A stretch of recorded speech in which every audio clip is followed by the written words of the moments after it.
Le Burkina Faso sera le tombeau des terroristes. Je répète, le Burkina Faso sera le tombeau des terroristes. Ce n'est pas moi qui le dis. On écoute. Tous ceux qui ont pris des armes contre notre patrie périront. Le Burkina Faso sera le tombeau du terrorisme. Je vous en fais la promesse.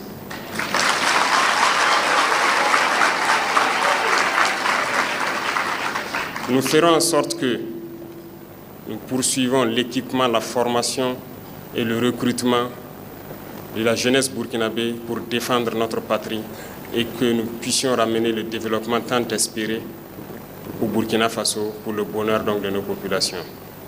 Donc soyez honorés pour ceux-là qui ont sacrifié leur vie pour que nous soyons là ici aujourd'hui.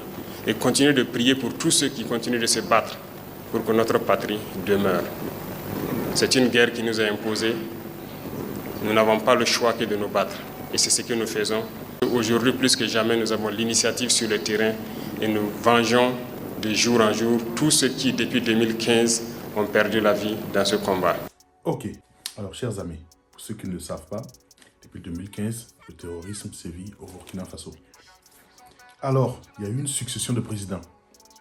Je ne vais pas perdre mon temps pour citer des noms ici, parce que pour moi, ce n'était pas vraiment des présidents. Mais bon, je ne veux pas manquer de respect, mais celui-là, quand il est arrivé avec un objectif clair et précis. Nous, là, on ne peut pas nous embrouiller.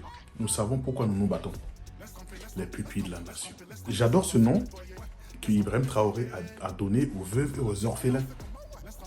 De ceux qui sont partis en guerre et qui sont tombés pour la patrie. Les pupilles de la nation. Qu'est-ce qu'une pupille?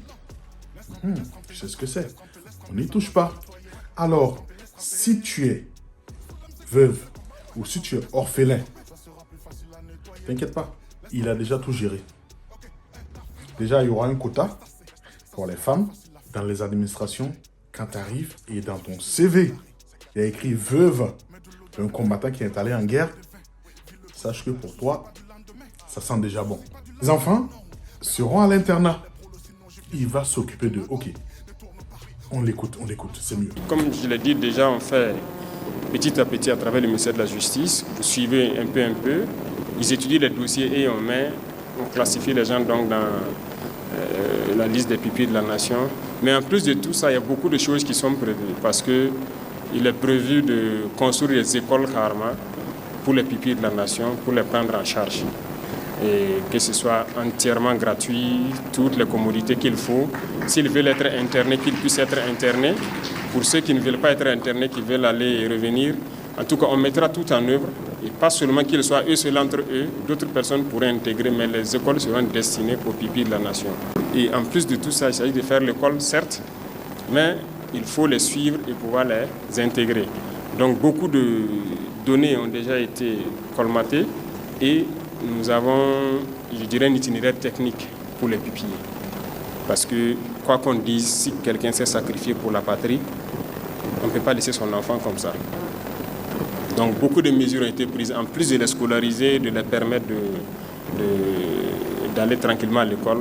Nous avons préparé le champ pour qu'ils puissent être employés une fois qu'ils atteignent la majorité ou bien qu'ils atteignent en tout cas un certain niveau de diplôme, qu'ils puissent être intégrés avoir un emploi. Que Dieu bénisse le capitaine Ibrahim Traoré. Combien de présidents se sont succédés après le départ de Blaise Compaoré? Qui a eu l'initiative de faire ce qu'il est en train de faire? Mettez du respect sur le nom d'Ibrahim Traoré. Mettez du respect sur le nom de ce gars. Allez, ciao, terminage.